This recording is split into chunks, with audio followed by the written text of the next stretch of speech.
But I want to frame D Gunn's kind of report in a different way and say, from your perspective, why should the Eagles feel comfortable with Jalen Hurts? Not to say it's necessarily a negative.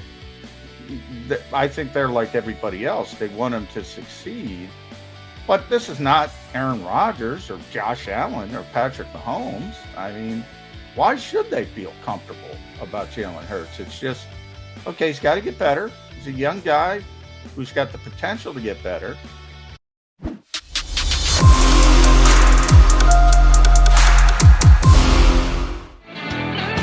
We've got a triple Mac attack going here. McMullen Jody McDonald, joined by another partner of mine, Glen Macnow, who is, of course, the host of the Eagles pregame show on the Eagles Radio Network, which is WIP here in Philly.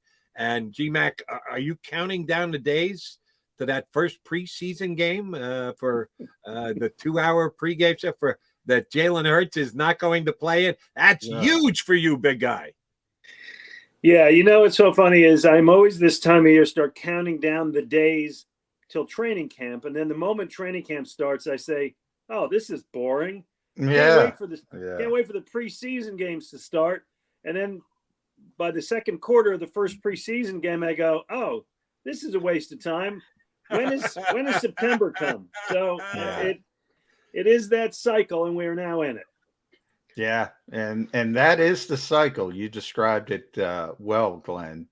Before we get in the Eagles, though, Jody and I got into a bit of a wormhole with your other favorite team, the Buffalo Bills. So I want to throw this. I want to ask you about this because most people, most sports books, most odds you see have Buffalo as the favorite to go to the Super Bowl.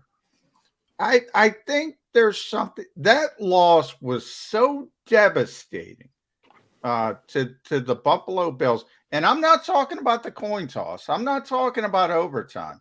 I'm talking about those 13 seconds at the end of the game where Tony Romo doing the broadcast said it's over and everybody was patting their backs and then they kicked the football out of the end zone. They give Tyreek Hill 15 yards of cushion. They gave Travis Kelce 10 yards of cushion. You feel the need to go over every detail here? Is that what you feel? I'm doing it. I'm not doing it to bring up pain, Glenn. I'm doing it. That's for exactly Jody. what you're doing, McMullen. I'm doing it for Jody.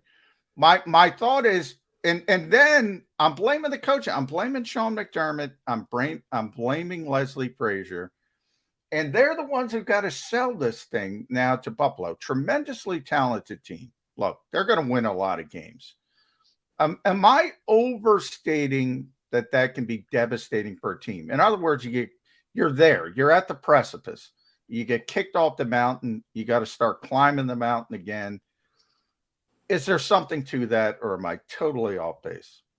Well, John, you stir old memories in me, and perhaps you forget that those Buffalo Bills, not the same players, not the same coach, but that franchise, that fan base, that city, went through losing 4 Super Bowls in a row and managed to get back the second, third, and fourth time. That's true. That's true. So I think every year is different. I think every team is different. I think it's one of the things that makes the NFL so much fun is it's very difficult to predict based on what happened last year. When I look at the Bills, I look at the talent, I look at the quarterback, I look at I think it's an improved defense. McDermott screwed that up in Leslie Frazier, but I think it's a good coaching staff. Bills, Kansas City. Who else you want to put up there at the top of that conference? The Chargers, maybe. A lot of good teams, a lot of potential. The AFC West as a whole looks like a murderer's row, and the AFC East is pretty good. It's getting better. The Patriots with Mac Jones. Jody's a big Tua guy. I'm not as big as he is, but overall, the AFC looks much more difficult than the NFC. I will say that. I'm okay with that. Easier road for the Eagles. No shame in that. That's exactly where I was going. Can the Eagles take advantage of it? It's going to come down to their quarterback play. And we talk about it too much here on Birds 365 and on WIP when you're hosting shows, me as well.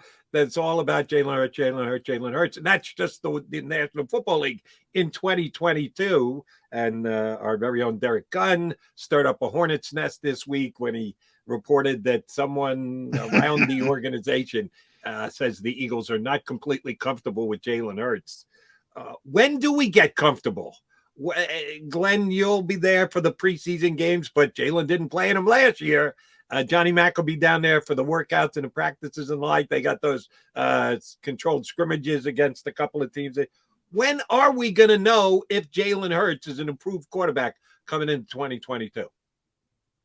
Well, we're not going to know it at a training camp, and we're not going to know it at the preseason. And I would argue, well, there's now 17 games, but, we used to view the NFL in kind of quarters, right? The first 4 games kind of each month.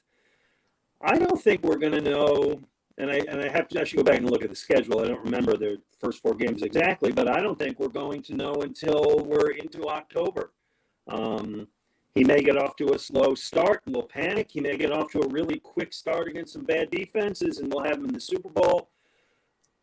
I felt good about Hurts at the end of last season, right up to the playoff game. I thought his last 3 games, I think against Washington, was it Washington Giants again? I thought he looked good down the stretch, and then the playoff game was remarkably hideous and opened the door again to everybody having complete doubt about what he might be and might do. But I don't think we're going to know until we're, kind of well into the season. Yeah, I think that's fair, especially with the new environment in the NFL. There's, practices have been scaled back to such a degree, Glenn. It's difficult to get. And I don't think Jalen Hurts is a practice player. I mean, you're blowing plays dead in practice that he would extend in a real game. Great point. So he tends not to look as good in practice as he does in a live environment. But I want to frame D Gunn's kind of report in a different way and say, from your perspective, why should the Eagles feel comfortable with Jalen Hurts? Not to say it's necessarily a negative. I think they're like everybody else. They want him to succeed. But this is not Aaron Rodgers or Josh Allen or Patrick Mahomes. I mean, why should they feel comfortable about Jalen Hurts? It's just, okay, he's got to get better. He's a young guy who's got the potential to get better. But you also have an open mind to say, if this goes in a negative direction, all right, we got to go in a different direction. And I believe that's where they are. I don't know that they feel comfortable with him now. I think they feel that he's the best option they have right now. He's what's going to be the guy to carry him through the season. I'm not looking to switch it to the mustache or anything like that. I think, Hurts is the guy unless and until they fall out of contention, which I don't think they will. But Jody and I talked about this on our show last Sunday, I believe, or the Sunday before, which is they're going to have to make a decision when and how much they want to extend him. And if I'm Howie Roseman right now, I'm entirely in a wait and see approach with that. I don't feel comfortable with him now. I just feel he's the best option you have on an otherwise strong team. Right. It's an acceptance level you have to reach that this is our guy. So we're going to get comfortable with him. Even if we're really not comfortable with him, we're going to put a brave face on it and tell you that we're comfortable with him. And they've done just that. There's a lot of teams in the NFL that aren't necessarily comfortable with the quarterback. Yeah, Mahomes and Rodgers, and we know the teams that have superstar quarterbacks. You got 8 or 10 of those. And then there are a whole bunch of teams that are in a similar position to the Eagles where they're not completely comfortable with their quarterback. How much comfort do his teammates need to have with Jalen Hurts? Because we hear all the time about how great a leader he is, that the players rally behind him and truly enjoy playing with him and for him. How big a deal is that going to be for the Eagles this year? Because even if he hasn't produced yet to prove that comfort level, the players are going to go to war with him. How huge is that for the Eagles this year? Well, I think that's an issue. Again, I don't know how he's going to be. So nothing I'm saying now is in any desire to say that he's not going to play well. But you're kind of posing me at what if. He can be the greatest leader in the world and the nicest guy, and they can all have total respect for him. And if he misses 2 open receivers and they lose game 3 that they're supposed to win, that comfort level goes away immediately. It's like, hey, we love the guy, but A.J. Brown was open down the sideline and he's looking the other way. Or, my issue with Hurts last year was he just didn't get the ball out quick enough. You would see, it's the NFL. Receivers separate. It's a small window you got to get the ball out, and that was a problem for him. They're only going to be as comfortable as well as he plays. And if they think they have a good team, the players think they have a good team and don't win games or don't win games easily because they believe in their heart it's the quarterback. I think there's strong enough leadership on this team that they'll keep it quiet, right? They're not going to, this is not going to be a clown clubhouse. But guys will go home at night and say to their wives, I don't know about this guy. I don't know. I mean, I think we have a good team, but this guy. Again, I'm not predicting that will happen. Maybe he'll be great. But given the circumstances you just said, if he doesn't play well, players, they know. They don't hide it. Yeah. Well, let's talk about that team, that roster, 2 through 53, so to speak, Glenn. It looks good on paper. How good is that? Is that 2 through 53? So put the quarterback aside. Mm-hmm. Is that a championship level roster with a I don't Aaron know if Rodgers? It's a championship level roster. I think it is a win a playoff game or 2 level roster, and the 2017 roster didn't look like a championship level roster and got it. If everything goes right, if your team stays healthy, if you get some bounces, if your field goal kicker hits a 61-yarder, all those things can make you a championship level team. I think they have arguably I don't know if they have the best offensive line in football because I can't tell you every offensive line, but they have a terrific offensive line with some depth. I think that they did a lot to improve the defense this offseason, which badly needed it. I want to find out if the defensive coordinator is up to the job because now he's got the chips he didn't have. Now he can do things that he couldn't do. The wide receiving staff went from one of the worst in the league 2 years ago to now with Brown, Devontae Smith, solid tight end, really good. And what we learned with the running game last year is you don't need superstars to be able to run the ball. So if that's 2 through 53, I guess I left out the punter. He stinks. But take a sip out shot. Good for you. Yeah, well, but hey, Sip has cost me 3 steak dinners last year, so I will harbor that grudge. Good. The others, I think it's a real top flight team. I agree that they need to get another punter in there to compete with Mr. Sipas. All right, you mentioned Jonathon Gannon. He was critiqued pretty heavily last year. I thought he did a solid job.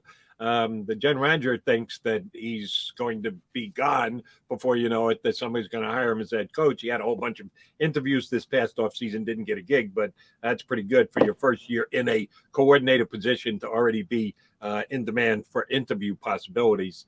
But that didn't necessarily sell with every Eagle fan because he played a bend, don't break type defense. You can make the argument that he did it because that was the talent that he had. They had a Hassan Reddick. They had an upgraded cornerback. I kind of like Steven Nelson, but I think Bradbury's better. How much more aggressive do you think the Eagles defense is going to be this year? Oh, dramatically. I think that, you start with what he had last year at linebacker, which was nothing. You looked at the pass rush, which was extremely disappointing. Had a couple injuries there on the line, but the pass rush was nothing. And I think that while it drove everyone, including me, crazy that he went into this kind of shell of passivity on defense, hey, who did we grow up around here? Buddy Ryan, Jim Johnson, these are the guys, right? These are the heroes. He has the opportunity this year to be much more aggressive, much more innovative, not just play, the 4-3 or the 5-2, and to really do things and be creative. He was sold to us as an innovator, and now he's got his toys. So now he's got to use them. The coaching staff as a whole, Glenn, it's very rare, especially in the modern NFL, where you get the whole band back together. And it almost didn't happen for the Eagles because JG got 3 interviews and he was very close to getting the Houston job. But everybody's back. I mean, everybody. And you got to go back to 2017 for that to happen in Philadelphia, which is obviously the Super Bowl season. Even then, they lost Greg Lewis. They moved on from Greg Lewis, and people don't know that. Yeah, people don't know okay. that. That was okay. Losing Greg Lewis was not a loss. Jeffrey wanted to fire Frank Reich after 2016. I remember the history. Sure. So, if the Eagles with these expectations, the coaching staff is going to change because one of two things is going to happen. They're going to be really good, and people are going to hire Gannon and some other assistants, or they're going to underachieve, and Jeffrey Lurie's going to go looking for the Mike Groh, Carson Walsh scapegoats. Does this coaching staff, as currently constructed, have to take advantage of this small window of continuity? Yeah, that's a good point. And I'll pull it back to this. If you remember when Andy Reid came in and had those really early successful years, well, he had a lot of successful years. Andy put together a very strong staff of assistants. Oh, it was unbelievable. His first staff. I mean, Harbaugh and Rivera, and name after name of guys, Leslie Frazier, who you mentioned earlier, a lot of guys who went on to do a lot of things. And what Andy was unable to do, Jim Johnson, of course, who, got ill, what Andy couldn't do eventually is when those guys left, replace them with the equivalent talent that would keep the coaching staff that high. And it's tough to do. It really is. It's tough to find those guys who are good. And if they are good, as you say, John, it's tough to get them to stay because the natural order of things is they get promoted. I'm not all that sold yet on this coaching staff, only because I don't know them well enough. I want to see them tried and tested and see if they can be better than last year. They were okay last year. They weren't great. They were okay. But if this team is as good as I think it is, and right now I'm thinking 11-6 seems a fair number to me. If this is an 11-6 team, other franchises will come a knocking, and so you got to strike while you can. If they are 11-6, Mac, which I think John and I are both on the same exact number as you. 11. Yeah, we both came in at 11 when the schedule came out, and it's flexible. The only thing that matters is you make right before the season starts. Here's the good news. They've got 2 games against the Dallas Cowboys this year. One of them is not the last game of the season where one of the 2 teams go, we don't really want to play. Go ahead and kick our ass. So, yes, they've got Dallas week 6, a Sunday nighter here in Philadelphia, Christmas Eve, a Saturday down in Dallas. That's a tough one. That's a tough one. That is a tough game. Those 2 games going to determine the Eagles season this year because win the division, home field advantage with that first round game. How big are the 2 Cowboy games this year? Well, they're always big, and the Cowboys aren't going to be bad, right? I don't think the Cowboys are going to be as good. I can give you 3 or 4 reasons. I think they're in decline or not that good. And for whatever, I'm not a trend guy, but it is a fascinating trend that no team has won the NFC East twice in a row since 2004, I think. Yeah, it's been a long time. 17 years, I think. If you believe that, that would doom the Cowboy right off the bat. I think a split is probably what I would predict with that now. As John says, Christmas Eve in Dallas we'll see what the records are at the time, but that's going to be a tough one to. I think, Glenn, that's also the 3rd of a 3-game road trip. That game, which is really difficult. All right, so bet the advance bet against that one. But I think they split with Dallas. I think Dallas is in somewhat of decline. Their wide receiver staff is certainly not as good as it's been in recent years. that vaunted offensive line, the best line in football, certainly no longer is that. And who's their coach? Yeah. I'm not as big a McCarthy hater as others are. I actually think Neither am I. I don't think he's terrible. Would you put him in the top half of NFL coaches? Right. I'd probably put him in the top half, but more because there's a lot of bad coaches than he's a great coach. I think he's immediate. I think he's fine. I don't think he's great. I don't think he's going to win you a lot of games. I don't think he's going to lose you a lot of games. And with Nick, sounds like you just hired Pete McCannon as your head coach. And we got to see on Nick. And my next question to you, Glenn, is the play calling, and I want to get your take on that. And whole, because that's rare that a guy comes in as an offensive guy, right? And he's going to be this energetic. He's going to turn the offense around. He can do this. And all of a sudden they get off to a 2-5 start and he's handing the play calling off. That takes some testicular fortitude. Somebody brings you in there. Do you look at handing off the play calling as a positive or a negative for Nick Sirianni as a head football coach? Well, I look at it as positive only because it worked so well. Right. I mean, they were 2-5. They did finish 10-7. The offense changed the dynamic and started to figure out and exploit what it did well.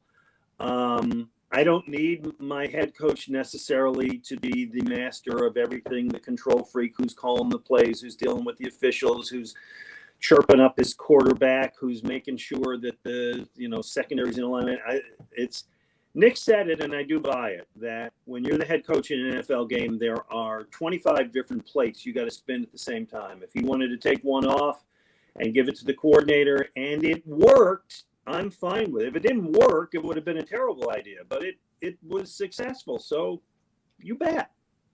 As a talk show host here in Philly, when you're not hosting the pregame show, every fan always wants to see the team get better. They want to play mock general manager and be able, here's where we need to get straight. Here's a guy we can get our hands on. Let's trade these 4 middling players for this really good player. Quantity over quality all the time. And oftentimes it has no chance of happening. But Howie Roseman has had a really good offseason. He made a lot of really good moves, and I think he's upgraded this roster.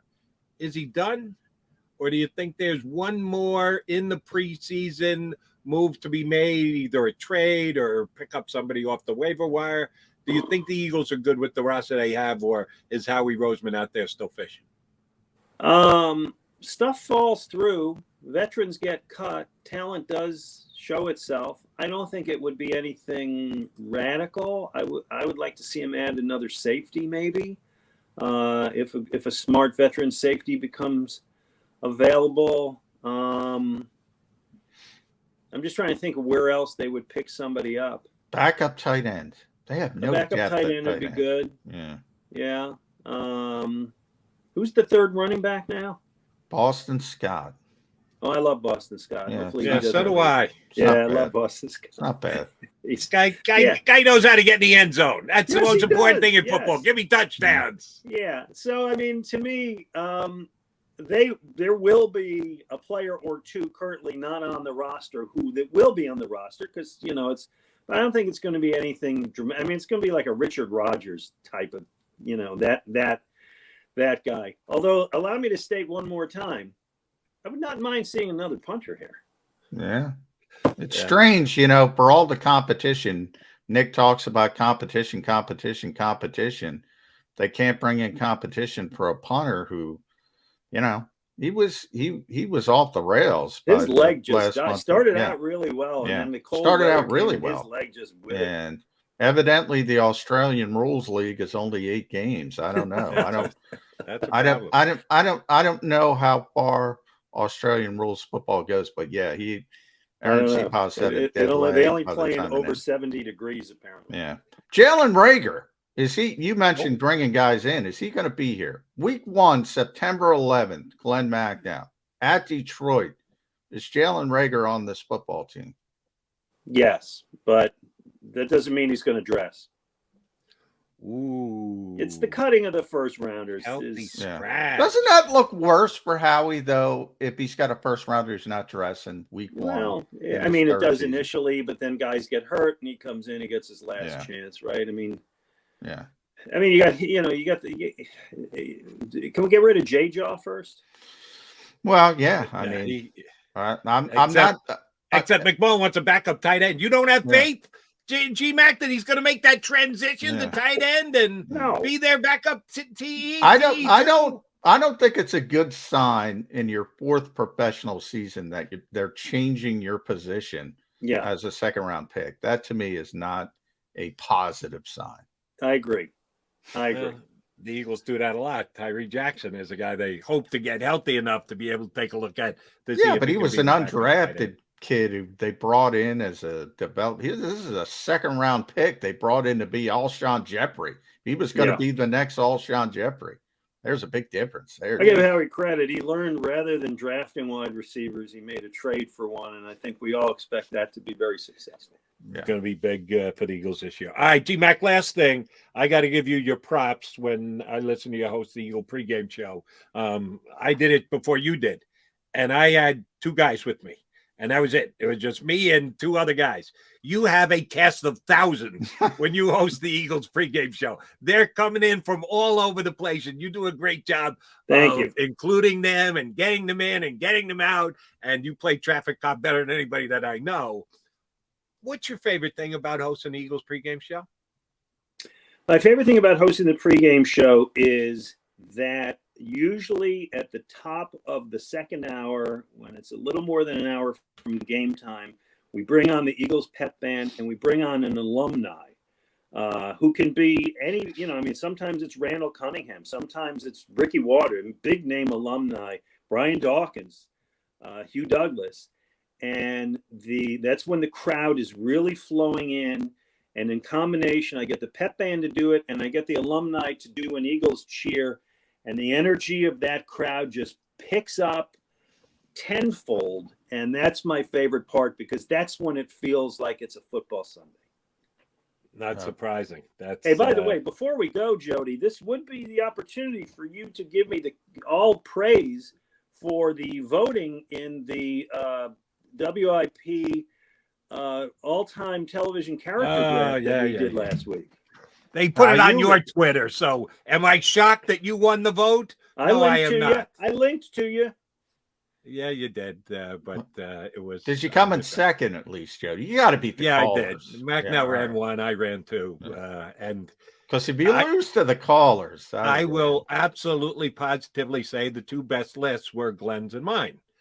I would have ranked them a little differently, but that's okay. We had the two best lists. It was just a whole hell of a lot of fun. It was fun. It was your idea, and we had a good time with it. And our producer, Tahir, who we didn't know was going to be able to hold his own, young guy, actually showed some chops by picking some all-time great television characters. You did. The callers, it was good. It was a good time. Absolutely fourth. I think, Glenn, I saw that. I believe you had Archie Bunker on there. Is that correct? Archie Bunker was my second round pick. Yes. Tony Soprano was my first. If you're going that, if you understand that, I'm giving Glenn the advantage, Jody. Yeah. But I had Walter White, who, was number one on my list. At number 3, I was still able to get Walter White. So I was perfectly fine with my list.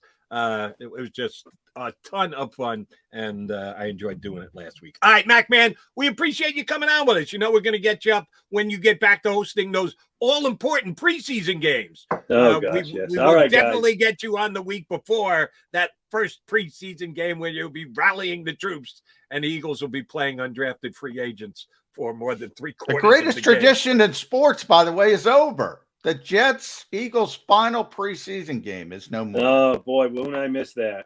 Yeah. A tradition like any other. Hey, always a pleasure, guys. Jody, I guess I'll see you next weekend. G-Mac, always a pleasure. Thanks, guys. Be well.